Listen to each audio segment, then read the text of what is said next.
সাবুদানা আর কিছু ফ্রুটস দিয়ে খুবই মজাদার আর অনেক বেশি রিফ্রেশিং একটা ডেজার্ট বা ড্রিঙ্কস রেসিপি শেয়ার করব, যেটা খেলে আপনার সারাদিনের ক্লান্তি মুহূর্তেই দূর হয়ে যাবে।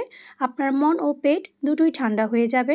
চাইলে কিন্তু আপনারা যে কোনো উৎসবে আয়োজনে এই ডেজার্টটা রাখতে পারেন, সবাই অনেক বেশি পছন্দ করবে। ডেজার্টটি তৈরি করার জন্য আমি প্রথমে চুলায় প্যানে দিয়ে দিয়েছি পরিমাণ মতো পানি।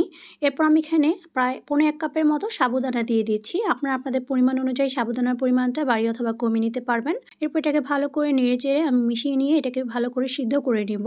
আর এটাকে কিন্তু অনবরত নেড়ে যেতে হবে, তা না হলে কিন্তু দেখা যাবে এটা দলা পেকে যাবে। এরপর এগুলো যখন সিদ্ধ হয়ে যাবে তখন আমি এগুলোকে চুলা থেকে নামিয়ে একটা স্ট্রেনারের সাহায্যে ছেঁকে নিচ্ছি।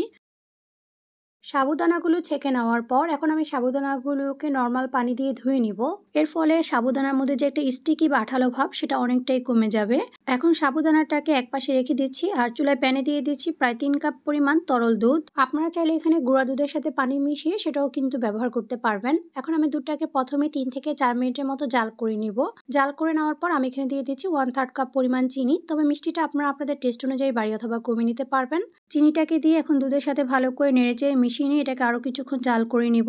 এরপর আমি একটা বাটিতে নিয়ে নিচ্ছি 2 টেবিল চামচ পরিমাণ কাস্টার্ড পাউডার আর এর সাথে দিয়ে দিচ্ছি সামান্য একটু পানি। এখন এটাকে খুব ভালো করে নেড়েচেড়ে মিশিয়ে নিয়ে আমি দুধের মধ্যে দিয়ে দিচ্ছি।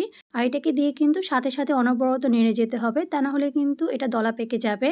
আপনাদের হাতের কাছে যদি কাস্টার্ড পাউডার না থাকে সেক্ষেত্রে কিন্তু আপনারা চাইলে দুধটাকে ঘন করে নিয়েও কিন্তু এই ডেজার্টটাকে বানিয়ে নিতে পারবেন।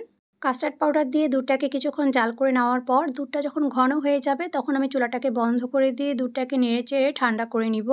ডেজার্টটি তৈরি করার জন্য আমি এখানে কিছু ফল নিয়ে নিয়েছি। আপনাদের হাতের কাছে যে ফল থাকবে আপনারা কিন্তু চাইলে সেই ফল দিয়ে এই ফ্রুটস ডেজার্টটা তৈরি করে নিতে পারবেন। আপনারা চাইলে কিন্তু শুধুমাত্র 2টা ফল দিয়েও এই ডেজার্টটাকে বানিয়ে নিতে পারবেন। আমার এখানে ফলগুলো কাটা হয়ে গেলে এখন আমি যে দুধটাকে জাল করে রেখেছিলাম সেই দুধটাকে একটা বাটিতে ঢেলে নিচ্ছি। এখন ঠান্ডা দুধের মধ্যে আমি আগে থেকে পানি ঝরিয়ে রাখা সাবুদানাটাকে দিয়ে দিচ্ছি। আর সাবুদানাটাকে দিয়ে এখন আমি দুধের সাথে খুব ভালো করে প্রথমে মিশিয়ে নিব। মিশানোর পর আমি এখন এখানে ফ্রুটসগুলোকে অ্যাড করে দিচ্ছি। আমি এখানে প্রথমে দিয়ে দিচ্ছি টুকরো করে কেটে নেওয়া আঙ্গুর। আমি এখানে সবুজ আঙ্গুরটা ব্যবহার করছি, আপনারা চাইলে কিন্তু লাল আঙ্গুরটাও ব্যবহার করতে পারবেন। এরপর আমি এখানে টুকরো করে কেটে নেওয়া আপেল দিয়ে দিচ্ছি এখানে কিছু আনার।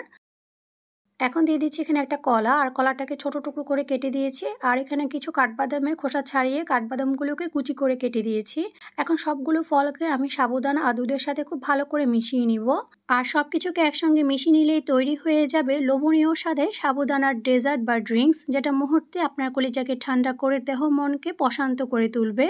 আমি এখন সাবুদানার ডেজার্টটিকে নর্মাল ফ্রিজে রেখে দিব 1 ঘন্টার জন্য। 1 ঘন্টা পর আমি এটাকে ঠান্ডা ঠান্ডা পরিবেশন করে দিব। তৈরি হয়ে গেল দারুণ স্বাদে সাবুদানার ডেজার্ট বা ড্রিঙ্কস। আশা করছি রেসিপিটি আপনাদের কাছে ভালো লাগবে। রেসিপিটি ভালো লেগে থাকলে অবশ্যই আপনাদের ফ্রেন্ডস ও ফ্যামিলির সাথে শেয়ার করবেন।